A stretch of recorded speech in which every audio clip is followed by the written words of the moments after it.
میرا نام سفینہ ہے۔ میں اپنے بھائی اور بھابھی کے ساتھ الگ گھر میں رہتی تھی۔ اماں ابا کے انتقال کے بعد اب وہی میرے سر پر سایہ کیے ہوئے تھے۔ بھابھی میری سہیلی جیسی تھی، میری ہر چیز کا خیال رکھتی تھی، لیکن بھابھی کی کوئی اولاد نہیں تھی۔ بھابھی کو بچے بہت پسند تھے۔ وہ دوسروں کے بچوں کو حسرت بھری نگاہوں سے دیکھتی تھی۔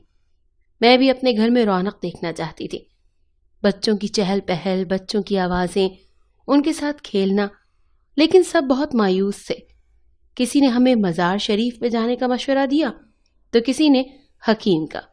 میں بھابھی کے ساتھ مزار پر بھی جاتی تھی کیونکہ وہ اکیلی ہوتی تھی، بھائی تو کام پر چلے جاتے تھے، لہٰذا بھابھی کے ساتھ میں کافی مزاروں پہ بھی گئی، وہاں بھی کافی دیر بیٹھے تھے۔ بھابھی نے منت بھی مانی تھی کہ میرے یہاں اولاد ہوئی تو میں صاحب حیثیت فلاں فلاں چیز غریبوں میں تقسیم کروں گی، لیکن اس سے بھی کوئی نتیجہ حاصل نہیں ہوا، لہٰذا کافی مہینے اسی طرح جاتے رہے۔ پھر اس سے بھی مایوس ہو گئے تو بھابھی کی پھپھی زاد لڑکی نے کسی حکیم کے پاس جانے کا مشورہ دیا۔ میں اور بھابھی پھر اس حکیم کے پاس بھی گئی تھی اور اس نے بھابھی کو کچھ جڑی بوٹیاں بنا کر دیں اور میاں بیوی دونوں کو کھانے کا مشورہ دیا۔ بھابھی وہ جڑی بوٹیاں بھی پابندی سے کھاتی رہتی اور بھائی کو بھی کھلاتی، لیکن اس سے بھی کوئی فائدہ حاصل نہیں ہوا۔ پھر ایک دن ہمارے گھر کے پاس ایک محلے کی خاتون کسی کام سے آئی، اور پھر جب اس نے بھابھی کا اترا ہوا چہرہ دیکھ کر وجہ جاننا چاہی، جس پر بھابھی نے اپنی بے اولادی کا قصہ ان سے بیان کیا اور یہ بھی بتایا کہ وہ ہر طریقہ آزما چکی ہیں اور اب تو ہمت ہی ہار چکی ہیں۔ لیکن پھر اس خاتون نے بھابھی کو کسی پیر بابا کا بتایا کہ ان کے پاس جاؤ گی تو تمہیں ضرور فائدہ ہوگا۔ بھابھی کے دل میں پھر سے امید کی ایک کرن جاگ اٹھی۔ بھابھی نے اگلے دن اس پیر بابا کے پاس جانے کا فیصلہ کر لیا۔ اس پیر بابا نے بھابھی کو کچھ راکھ دی اور کہا کہ اسے اپنے دوپٹے میں باندھ کر رکھنا اور سوتے وقت اپنے جسم پر بھی مل لینا۔ بھابھی نے اس پیر بابا کے بتائے ہوئے طریقے کے مطابق ہی سب کچھ کیا۔ اس راکھ کو اپنے دوپٹے میں بھی باندھ لیا اور سونے سے پہلے اپنے پورے جسم پر بھی مل لیا۔ جب بھابھی حاملہ ہوئی، میں بہت پریشان ہوئی کہ یہ سب کیسے ہو گیا۔ بھابھی اچانک ایک راکھ کے استعمال سے حاملہ کیسے ہو سکتی ہے؟ بہرحال بھابھی بہت خوش تھی کہ وہ ماں بننے والی تھی۔ وہ تو خوشی سے پھولے نہیں سما رہی تھی۔ انہوں نے یہ خوشخبری بھائی کو سنانا چاہی۔ جب بھائی گھر آیا تو بھائی کو یہ خوشخبری سنائی، جس پر وہ بڑا حیران ہوا کہ پچھلے 10 سال میں تو ایسا کچھ نہیں ہوا۔ بھائی نے بھابھی کو ڈاکٹر کے پاس چلنے کا کہا تو بھابھی نے انکار کر دیا، یہ کہہ کر کہ وہ ڈاکٹر الٹی سیدھی دوائیاں دے دیتے ہیں اور مجھے کافی عرصے بعد یہ خوشی نصیب ہوئی ہے جس کو میں برباد نہیں کرنا چاہتی۔ میرے ذہن میں ابھی تک یہی چل رہا تھا کہ یہ سب ممکن کیسے ہوا، صرف ایک راکھ کے لگنے سے؟ یہ سب تو اللہ کے معاملات ہوتے ہیں، پھر ایک پیر بابا کی دی ہوئی راکھ سے یہ کیسے ممکن ہوا؟ مجھے بھابھی کچھ مشکوک سی لگی، لیکن میں نے نظر انداز کر دیا۔ میں حیران تھی راز جاننے کے لیے۔ میں نے وہ راکھ بدل دی اور جیسے ہی راکھ خود کو لگائی تو اس کے بعد جو ہوا، پیروں تلے سے زمین نکل گئی، کیونکہ اچانک میرا پیٹ حاملہ خاتون کی طرح ہو گیا۔ میں بہت پریشان ہوئی کہ میری تو ابھی شادی بھی نہیں ہوئی تھی، پھر میں حاملہ کیسے ہو سکتی تھی؟ میں اب ایک حاملہ عورت لگ رہی تھی۔ اب میں بھائی بھابھی سے اور دنیا والوں سے نظر کیسے ملاتی؟ وہ میری بات کا یقین کیسے کرتے؟ لہٰذا میں اپنے کمرے میں رہنے لگی، اپنا پیٹ بھی سب سے چھپاتی تھی کہ کوئی مجھے اس طرح نہ دیکھ لے۔ میں کمرے سے کم کم ہی باہر نکلتی اور بھابھی کسی کام کے لیے مجھے آواز دیتی تو میں کوئی بہانہ بنا کر باہر آنے سے انکار کر دیتی تھی۔ بھائی بھی بھابھی سے میرے بارے میں پوچھتے تھے کہ سفینہ کہاں ہے، آج کل نظر نہیں آ رہی، تو بھابھی بھی یہ کہہ دیتی تھی کہ شاید پڑھ رہی ہوگی۔ اپنا کافی دن تک تو میں سمجھاتی رہی، لیکن ایک دن بھابھی میرے کمرے میں آ ہی گئیں اور مجھے ایسے دیکھ کر بہت حیران رہ گئی تھی۔ میں بھابھی کو بغیر کچھ بتائے ان کے آگے رو پڑی۔ بھابھی کے بہت اصرار پر میں نے بھابھی کو بتایا کہ آپ کو جو پیر بابا نے راکھ دی تھی وہ میں نے اپنے اوپر مل لی تھی، یہ جاننے کے لیے کہ آپ اچانک ایک رات میں حاملہ کیسے ہو گئی تھی، جس پر میرا پیٹ بھی ایک حاملہ عورت کی طرح ہو گیا تھا۔ بھابھی کو بھی یہ سب سن کر کافی حیرت ہوئی تھی کہ میں تو شادی شدہ بھی نہیں، پھر میرے ساتھ ایسا کیسے ہوا؟ ابھی بھابھی نے مجھے کہا کہ تم کچھ دن اپنے کمرے میں ہی رہنا اور بالکل باہر نہیں نکلنا،